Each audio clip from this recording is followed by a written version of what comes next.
So this is for everybody who doesn't make it, okay? So the experiment is this: 90 seconds, a minute and a half per person. You're gonna draw the other person. So channel your, yeah, for you, channel your inner Picasso. And there's a wrinkle to this too. You're gonna draw the other person without looking down, okay? Don't look at your paper. So for 90 seconds, since Kendra's my partner, I'm gonna stare at her and I'm gonna draw, right? And keep track of the time. And after the 90 seconds, switch. And then Kendra will draw me for 90 seconds without looking down, okay? Keep your eyes on the screen, on the camera the whole time. Draw the other person. And then we will come back and we'll show each other these beautiful illustrations, these portraits that we've created together, okay? Again, isn't fair, everybody. Danny's a really good artist, so totally setting us up here. No, but I won't be. It's whoever my partner is. I'm just forewarning you. I am a good artist, yes, Mitch, but I can't look down either. So this is going to be very bad. I remember you met Ellen. Kristen met Ellen at the live event. I drew her last time. It was terrible. That's part of the fun, okay? Experimenting builds psychological safety. Are there any questions before I put you into Zoom world? No, it makes sense, okay? Person whose first name starts before the others in the alphabet, you're the first drawer, okay? And then switch after 90 seconds, okay? Cool. Can't wait to see these. I'm like really excited. We're gonna sign them, autograph them, sign them for a lot of money, okay? See you soon.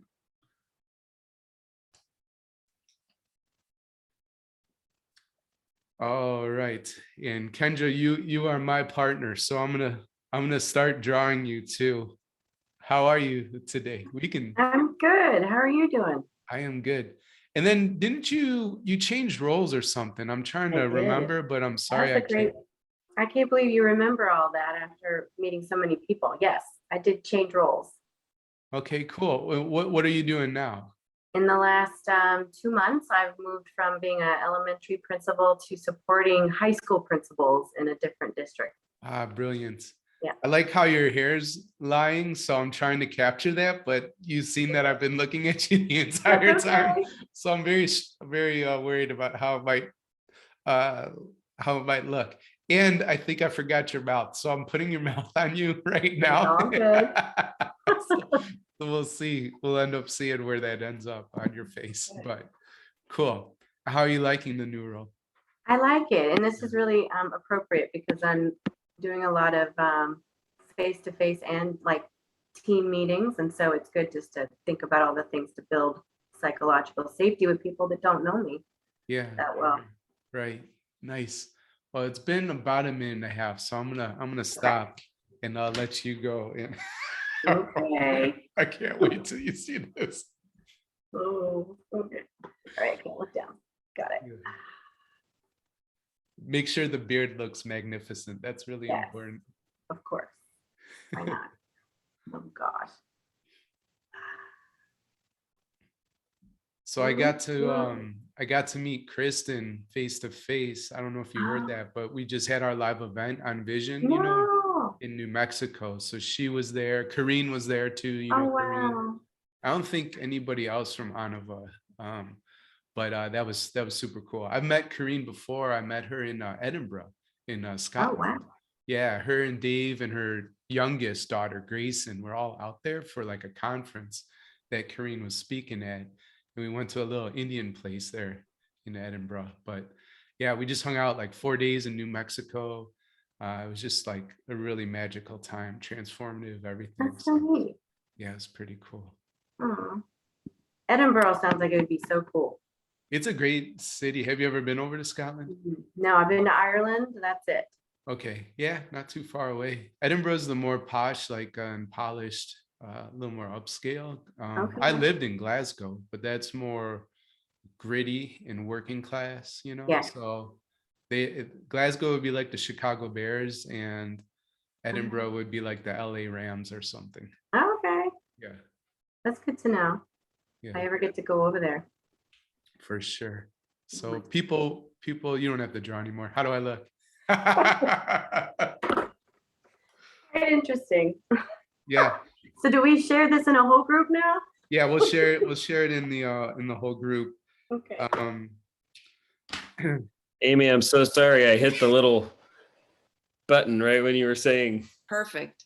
Yeah, I don't even know what I was saying, but He does it in I got real it. life too. We would be hanging out, right, in New Mexico and hanging out in my room, and then all of a sudden he would just leave, right? Yeah, I would go like to blow my nose or something in the bathroom, then and Mitch he's is gone. out. Yeah, I'd see him 24 hours later. So, okay, I will model for us, and I will reveal this beautiful picture in just a second. I did Kendra. So Kendra is who I drew. And I told her I really liked how her hair was like laying, across her face today. And so that's what I tried to capture. And I think I crushed it. Look at this. Oh, very interesting. Very interesting is a nice way of putting it, Maria. Interesting, right. So anyways, experimenting builds psychological safety. Kendra, how about you show me and anything you want to say about the picture? Oh boy. And then you can pick who goes next. I look like a monster. It's fantastic. Uh-oh. I was trying to get the hair and I didn't focus on the beard, so and your eyebrows, but they went a little wonky. Sorry about that. It's all right. You can pick what group goes next. You can pick. Ooh, I'd say Mitch, your group can go next. Okay. Okay, Amy, I'm kind of happy with mine because I got one of your eyeballs in your actual frame of your glasses. Oh my gosh. Your mouth didn't quite make it to the how can you see it? Yeah. Yes. Yeah. That is like a Picasso. That's very It simple. kind of is, right? I was like, Classic. "Oh." So I did like an interpretive drawing based on your character. So your love of plants, the little flowers, and the sunshine eyeballs, and the big heart for the big heart. Ah, love it. I'll let you pick the next group. Monica's group. Oh, take yourself off mute too, Monica. Okay, so let's see. There is mine. So Oh, you got it. Look at the curls. Beautiful curls. Perfect. The hardest part was not looking down to know where on earth I was placing things. yeah. You got the smile. Nailed There it. you go. The eyes are a little off kilter, but Kim or Monica, pick who goes next. Oh, go ahead, Kim. how about Mindy? All right. Well, I just want to say that Larry is way more handsome than this. I started with the beard. Looking good, Larry.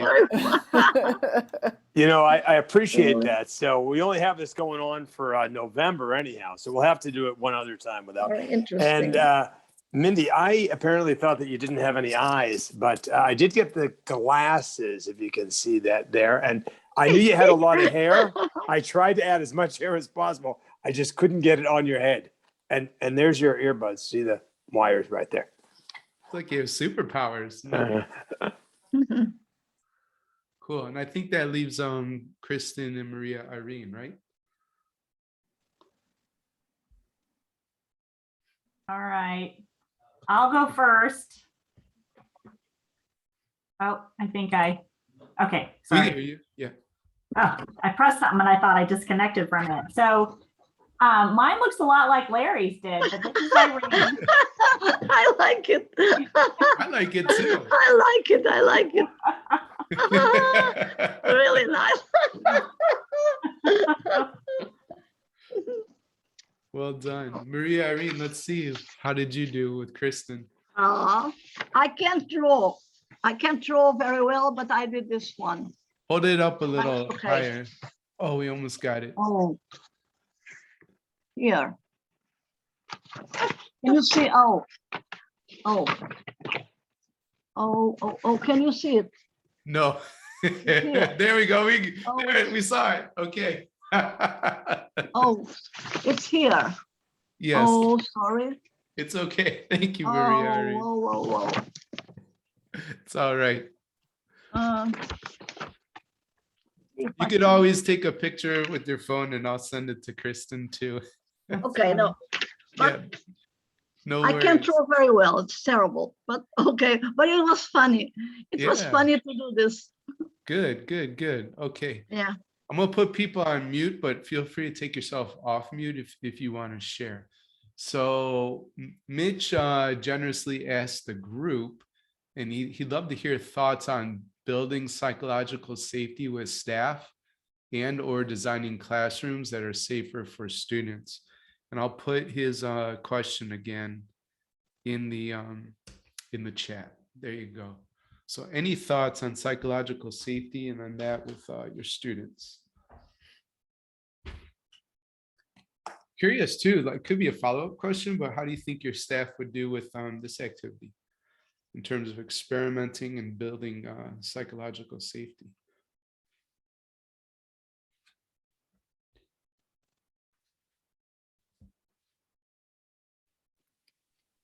So I do an activity with my students, and we build like an emotional disagreement. And I have them, they have little clipboards and a question chart, and it's about their emotions. I start sharing, like the more they share, the more they share kind of thing. So like,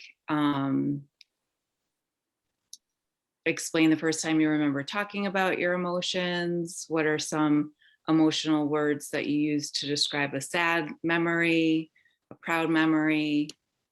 Just like, what do you think emotional intelligence instruction could look like for you in middle school? And the questions get a little bit, deeper.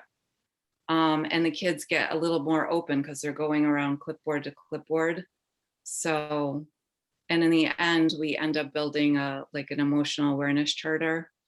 And it's been super fun because I love when they come and ask me the questions, and I really have to think about the questions, and the kids get really into it. Although a lot of them are like, what is emotional intelligence? So we have to figure that out together. But I feel like doing that really builds that type of environment that you're talking about. Thanks, Amy. Anyone else want to share something in terms of If I could add just to where my question's coming from, please? I have this conversation a lot with schools, and it came up when we were in New Mexico. Some of us on the call, I don't remember which principal we were talking to, or a group of us, but psychological safety. I've worked at a school where it was totally commonplace and okay for teachers and staff, anybody, just to walk into classrooms, not interrupt, but it wasn't seen as a threat, or even if you were like off your game or something wasn't right, or nobody, even if you felt kind of nervous, it was just an understanding that we're all just trying to get better, trying to drop the walls and recognize that there's great things and best practices happening in all of these little rooms that are so siloed. And so I think when we talk about psychological safety and leadership, that creating that, I've experienced the other side where it's like you can't, even if it's a planned walkthrough, not an evaluation, just we're going to come on this day. Like you could even put your A game on. It's like, no, you can't come in my room. No, I don't want adults in my room. And I just find that really intriguing. And I do think it all starts in leadership and then trickles down into creating that same safety in classrooms. So just to add some context to my question.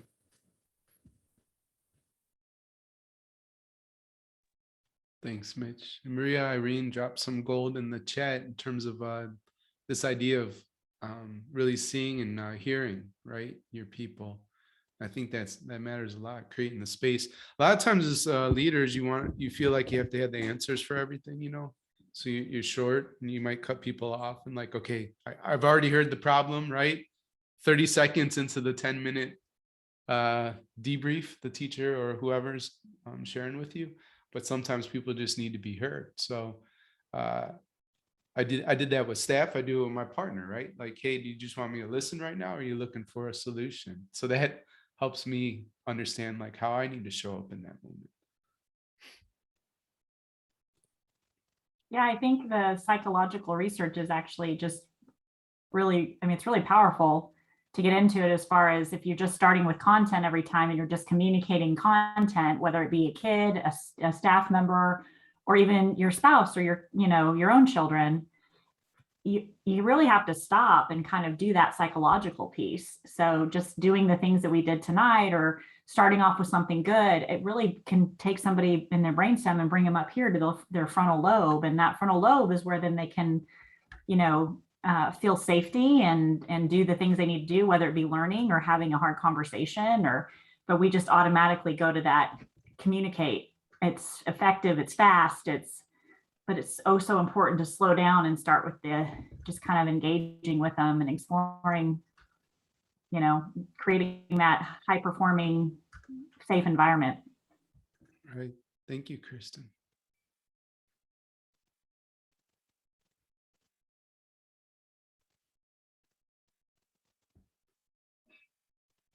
One thing I'll highlight too, and then I want to create some space for people that might want to bring up a different idea to talk about. But page 77 talks about Google's Project Aristotle, and then also Amy Edmondson's 1999 study that looked into psychological safety. And she talked about how there's all sorts of stuff like beliefs, behaviors, and constructs. And that's at the bottom of page 77. But the beliefs are respect for peers' abilities, a genuine interest in each other as people, an environment that welcomes your thoughts, and a shared belief of positive intentions. It also mirrors Brene Brown's braving work, right? And I think G stands for generosity at the end of braving, but that is assuming positive intent. So there's a lot of overlap there.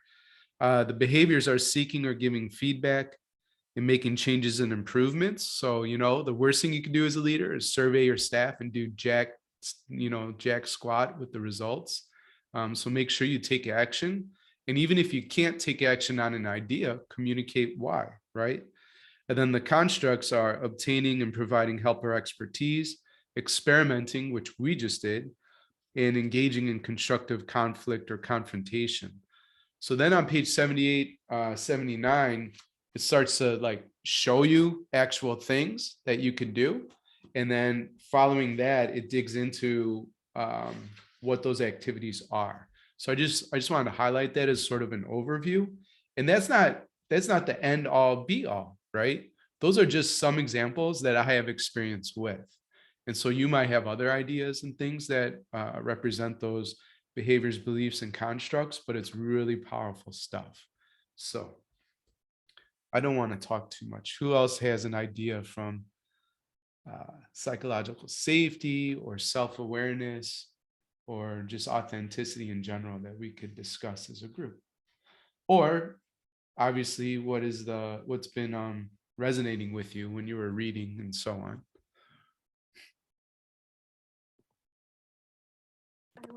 I was sharing with Danny a little bit ago that I've just transitioned into a different role. So I was a principal working with a staff of about 80 teachers, and then I moved into a position where I'm supporting principals, high school principals. So I've gone from, and it's a big jump, even though I've been there before, it's been about 20 years. So trying to think about high school and challenges in high school, we've been doing a lot of exercises to get to know each other. But I just see these faces looking back at me if we're not face to face, and sometimes we are. And they're just looking at me like, really? I got better things to do. So I'm really trying to think of ways to maximize their time, because we do collaboratives once a month in this type of environment. And then we see each other face to face. And I realized last week that while I like to celebrate and I build time in at the beginning and end of a meeting to celebrate and reflect, that word is triggering to my group. And so I have to be mindful of that. Which words? Self-reflect? Which was the word? Yeah, which one? Just building in time to either celebrate or reflect. When I ask for celebrations or say, let's make sure we have time to celebrate, it was a triggering word for the group that I was working with. And it's come up a couple times. And so I'm realizing that they don't feel like they've been celebrated enough. So now they're like, oh, you want to celebrate? Let's celebrate. So I just have to think of a different way to get them to feel like they can share and have time to celebrate. So what resonated with me in this chapter is that you just little things, like different ways to say things, like the big win, your big win for the week, or, it's a bright moment, just, I won't use the word celebrate, but it's basically going to give them time to share. Yeah. I like the idea of a brave moment, and Monica put in the chat something about pride as well, a pride moment. So, or maybe courage or anything that reflects, hey, where are people living out the values, So it's interesting that celebration was a triggering word. Thanks for sharing, Kendra. Something you could do, Kendra, I know high school is its own beast. I was a high school principal for a long time, and it's an interesting dynamic, but something that worked, because I had the same kind of thing at a staff, and I started to kind of ask the building, like some of the building leadership, like that was on the team, to say, you know what, to help maybe make this more comfortable for people, could you maybe step up and be ready with a pride moment or a good thing? And because you got to get them started. And I think once they start realizing, or if you talk about the value of, connecting them to each other, they'll start to chime in a little bit more. It just takes a little bit of finessing to get it done. So if you have some connections with some people in there, it might be helpful to just say, hey, would you mind just sharing out and being vulnerable, being brave? Thank you for that. Great, Kristen. Yeah. Something I hijacked from a colleague of mine, our elementary principal and I share a cafeteria area. So we build off each other a lot. And he last week shared this idea with me, and then shared the donuts with me. We went around with a box of donuts and then a mug with staff names cut up inside of it, and went door to door, and you could pick out a donut and then pick out a name of a colleague in the building. And then you got a sweet treat, but then you needed to send them a sweet note, just a thinking of you note, or like a pat on the back, and it was so nice to take that off of me. Like, I'm so worried about making sure I get to every person, to celebrate every person. And it was like this collective effort to celebrate each other for that day. That really resonated with the teachers, and all it took was a box of donuts. So that was brilliant. And he just happened to have extra donuts and shared it with me.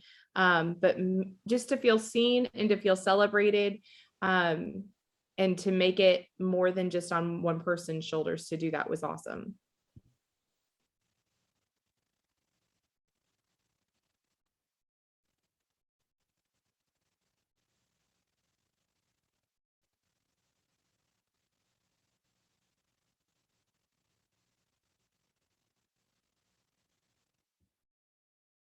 Anything else in terms of what you're connecting with or questions about?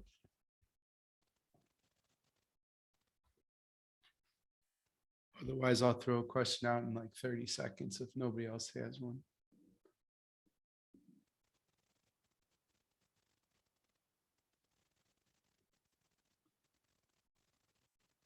I think on a different note, I was looking at page, hold on, and forgive me, I've got the Kindle here. Page 94, when you're talking about goals and people in the mastermind. And this sentence really resonated with me, just maybe due to I don't know, things as of late or something. Many leaders we support through the mastermind do have goals, but allow the tyranny of the urgent and other obstacles to sidetrack their ability to follow through on those goals. And I feel like as of late, whether it's still the COVID thing rearing its ugly head, or the fact that I'm working in a building that has either a greater number of students with social emotional needs that I never realized, or we're just sort of seeing them manifest themselves in different ways this year. Perhaps some of you who are building leaders can relate to that. That it often feels like I'm doing the tyranny of the urgent, and it was just a good reminder to say, hey, wait a minute. This is yeah, some of what you do, but this is what you really do, and sort of keeping your, at the risk of sounding cliche, like your eyes on the prize, and realizing that there is much more than just the kid in room 6 who's having a meltdown, and figuring out why we're there, or remembering why we're there, I guess. Mm-hmm.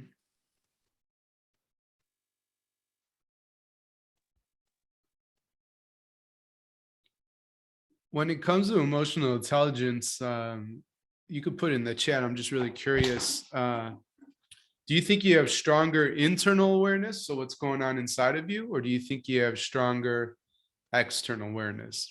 Great with people, reading the room, understanding what's going on with others. Where are you stronger? External or internal?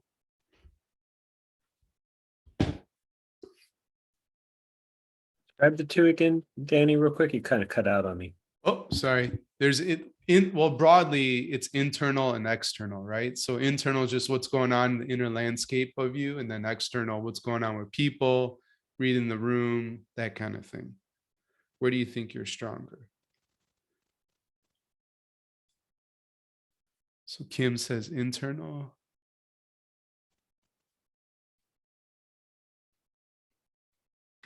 I'm actually stronger external. Where's everybody else at? Kristen with external. Blessing and a curse. Monica and Larry external. Kendra external too. Mitch also external. Mindy external. So interesting. So we have to learn from Kim how to read ourselves better.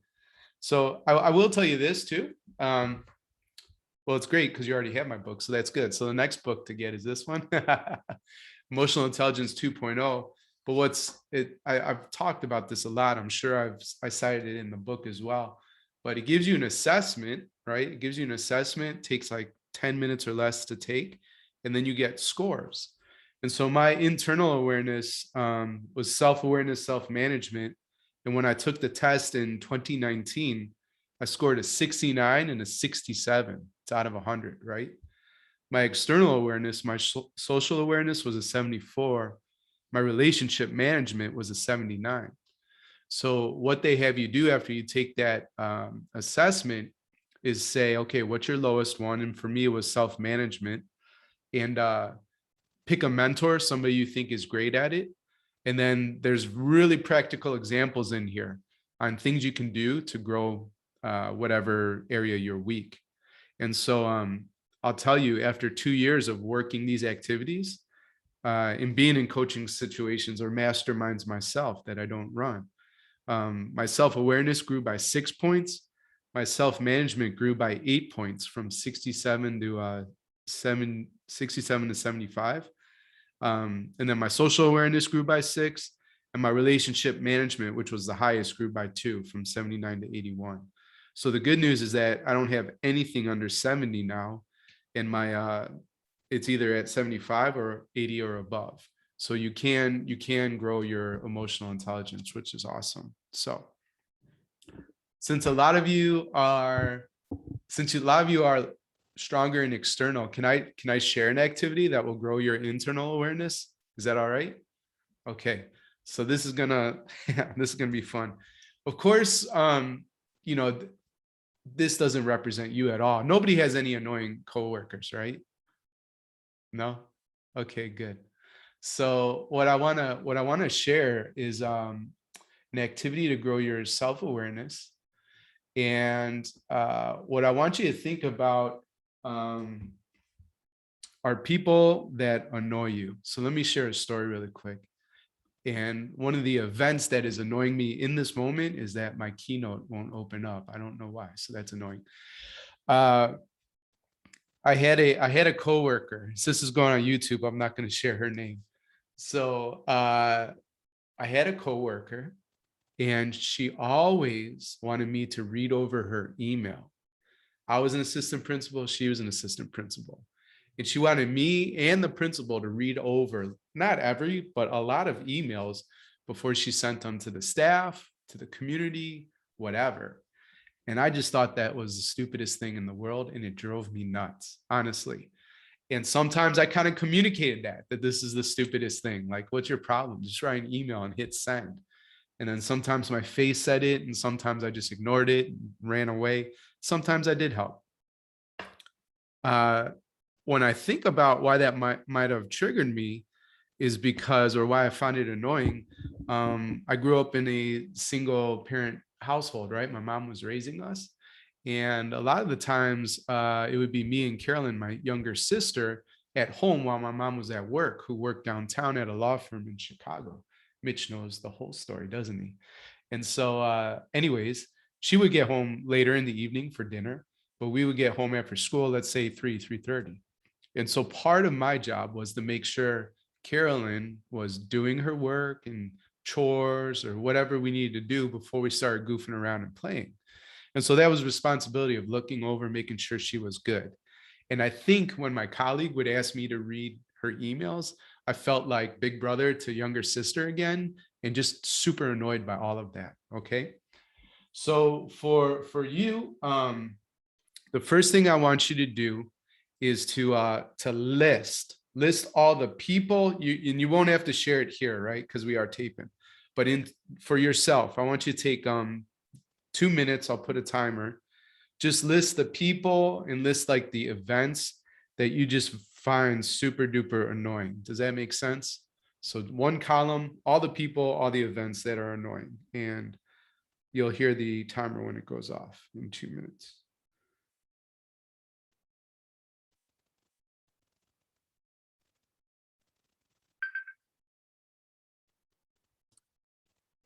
Anna, you said all the people that annoy us? Yeah, Okay. it's going to be a long list. I know.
All right, so that was about 2 minutes.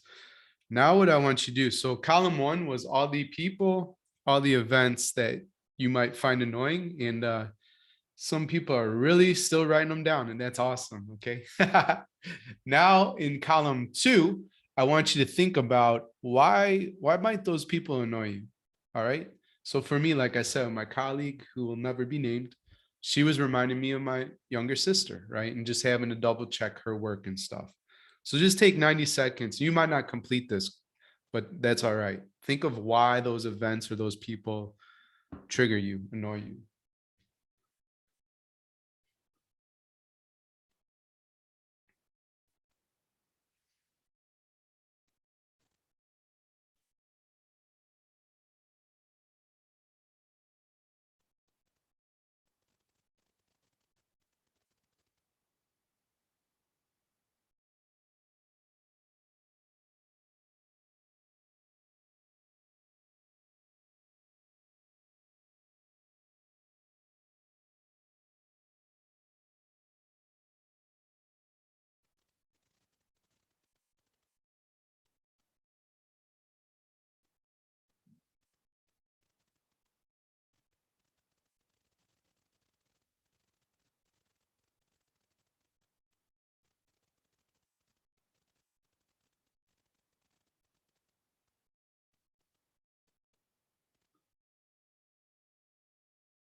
Okay. If you didn't finish, that's okay. Block off time later so that you could do this. But the point is, so with self-awareness in this one, is identifying triggers, events, people that annoy you. If you ever find yourself like continually getting annoyed, right, by the same people or finding yourself in the same situations, this just helps you be more proactive versus reactive, right? And so now that you have this list, it's actually something to reflect and review. Maybe every day, maybe at least once a week. But here's the thing with that colleague, listen, I was going to see her multiple times every single day throughout the work week, right? And so if I thought about, okay, wait, this person annoys me when she does these kind of things, I could start planning for that and be in more proactive mode and probably be a lot more empathetic, so on and so forth, instead of in the moment, her asking me for an email. And I'm like, what's your problem? Why do you know, like, you're so annoying. So you don't want to do that, right? Learn from my example. So does anybody want to share? Not that you have to. It's a very personal list, but if anybody wants to share, now would be the time. And if not, we'll keep moving on.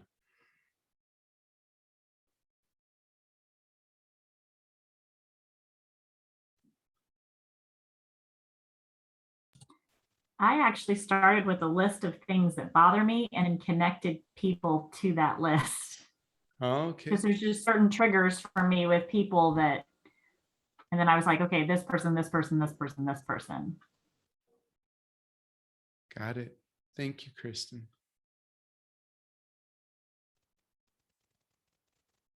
I kind of went categories instead of individuals that can annoy me. I'm going to say one here, and hopefully I don't offend all the school leaders on the call. But my organization, my company works with K-12 schools around the country, and people will write in really emphatic, like, we need this program. We want to work with you. They're all excited, and you put a bunch of emotional energy in responding authentically or giving a call, and then you never hear from them again. And you're like, yeah, I know you're super busy. I know you got a bunch. I try to stay in that space because I know how crazy the life is of a school leader, but that kind of gets under my skin. Second one category, I've trained all of my students. I teach in a fully online independent study program, and I'm trying to teach like digital communication skills. Like, you have to check your email. We're not going to text you. It's just going to happen. Maybe that's after we've, anything official. And I still can't get half my students to check their email. Tutorial after tutorial. Even the parents, it's like, can you check your email? Like, so, but no individuals, Danny. It's just broad brushstrokes. Sure. Broad.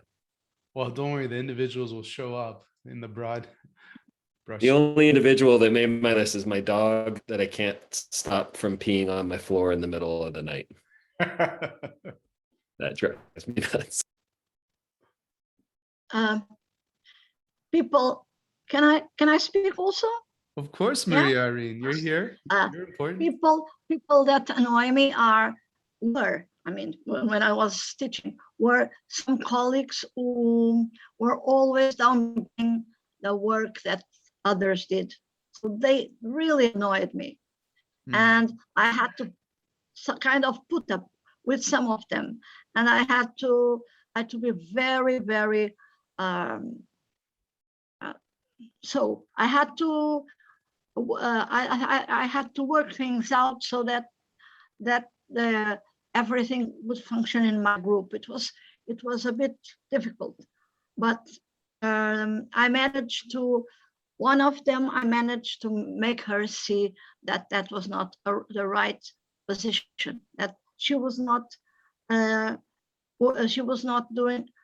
the right thing. So when she really changed her way of working, because I had a tough conversation with her. I had to help. Thanks, Maria. But it works. Yeah.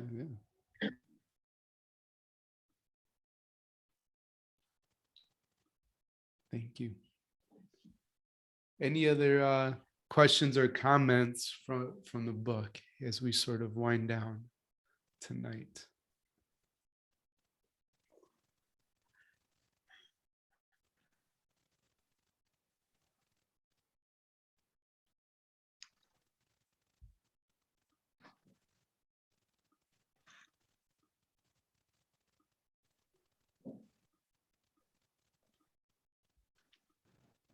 I'll just toss one out there, if I might.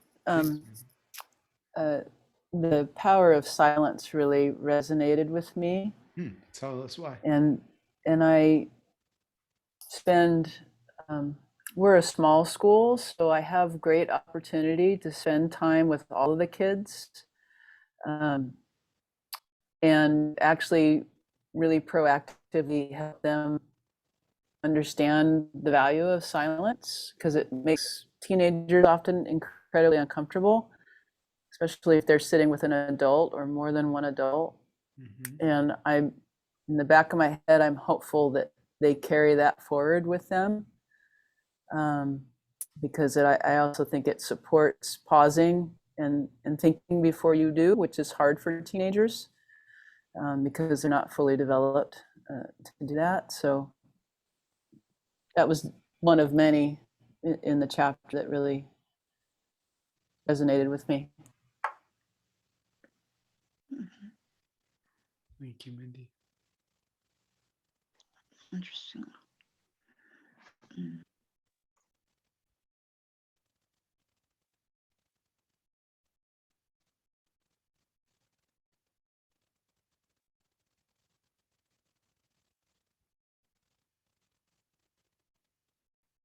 Larry, if you're saying something, take yourself off mute, or unless you're talking to somebody in your room. And, I was just talking to somebody in my room saying I'm in a meeting, please. That's how that Okay. worked. All right, cool. No worries. All right. Well, as we wind down here, I'd love to see just the number one insight from tonight or from the reading. So if you just take a minute or two to process that and type that in the chat, that'd be super, super duper helpful.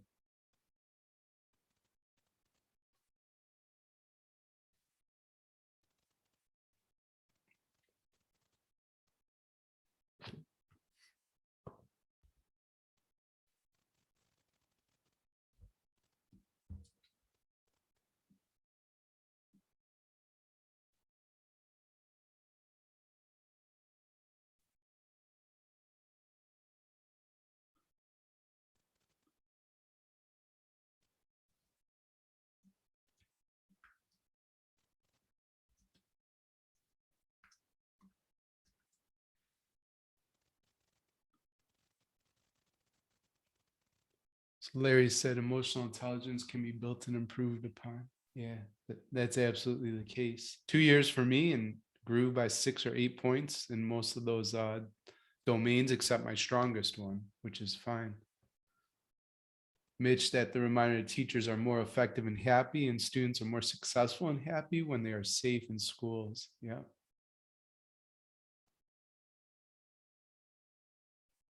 Cool, Kristen. So reviewing your EQ scores, and I'd love to know if you take the second assessment, how things go for you.